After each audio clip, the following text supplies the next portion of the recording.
Well, I have a question for our young people. Have you ever heard of a story called A Christmas Carol? Yes? Ebenezer Scrooge, Bah Humbug, and such? Yes? Well, it is one of my more popular stories. As you see, in my journeys through life, and I've seen there's a great disservice done to mankind. And the Christmas Carol became evidence of that, trying to say that within each man's heart, there's an opportunity to do good or ill. And for such things, we must find that change of our heart to do good throughout the world of mankind. You see, I've always found that if we can just find that kindness in it ourselves, for all types, for those of poor or rich, we will have a much better world at our disposal. So with your kind indulgence, may I read a bit from Christmas Carol? Yes.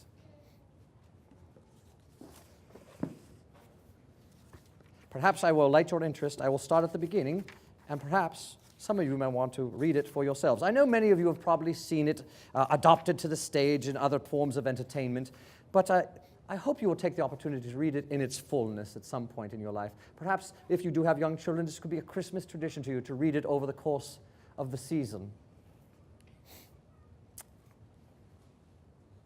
Marley was dead to begin with. There is no doubt whatever about that. The register of his burial was signed by the clergyman, the clerk, the undertaker, and the chief mourner. Scrooge signed it, and Scrooge's name was good upon change for anything he chose to put his hand to. Old Marley was dead as a doornail. Mind, I don't mean to say that I know of my own knowledge that there is a particular dead about a doornail. I might have been inclined myself to regard a coffin nail as the deadest piece of ironmongery in the trade. But the wisdom of our ancestors is in the simile, and my unhallowed hand shall not disturb it, or the country's done for. You will therefore permit me to repeat emphatically that Marley was dead as a doornail. Scrooge knew he was dead. Of course he did. How could it be otherwise? Scrooge and he were partners for I don't know how many years. Scrooge was a sole executor, his sole administrator, his sole assign, his sole residuary legatee, his sole friend, and sole mourner. And even Scrooge was not so dreadfully cut up by the sad event that he was an excellent man of business on the very day of his funeral and solemnized it with an undoubted bargain. The mention of Marley's funeral brings me back to the point I started from. There is no doubt that Marley was dead. This must be distinctly understood, or nothing wonderful can come of the story I am going to relate. If I were not perfectly convinced that Hamlet's father died before the play began, there would be nothing more remarkable in his taking a stroll at night in an easterly wind upon his ramparts than there would be in an other middle-aged gentleman rashly turning out after dark in a breezy spot, say St. Paul's churchyard, for instance, literally to astonish his son's weak mind. Scrooge never painted out old Marley's name. There it stood years afterward. The firm was known as Scrooge and Marley. Some people knew the business, who knew to the business called Scrooge, and sometimes Marley. But he answered to both names. It was all the same to him. Oh, but he was a tight-fisted hand at the grindstone, Scrooge, a squeezing, wrenching, grasping, scraping, clutching, covetous old sinner, hard and sharp as flint, from which no steel had ever struck, generous fire, secret and self-contained and solitary as an oyster.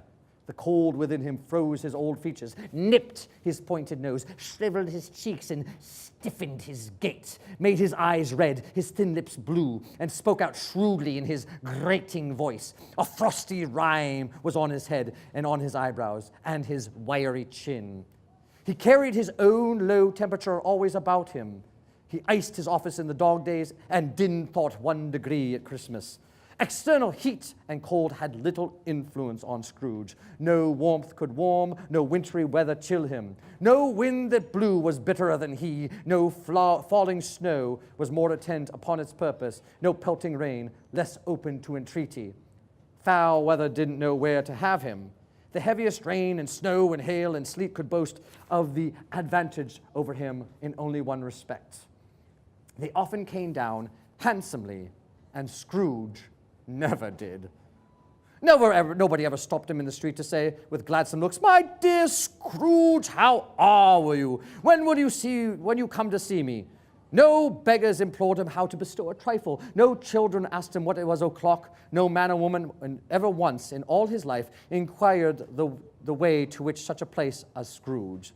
Even blind man's dogs appeared to know him, and when they saw him coming, would tug their owners into doorways and up courts, and then they would wag their tails as if to say, and they said, "No eye all is better than evil eye, Dark Master."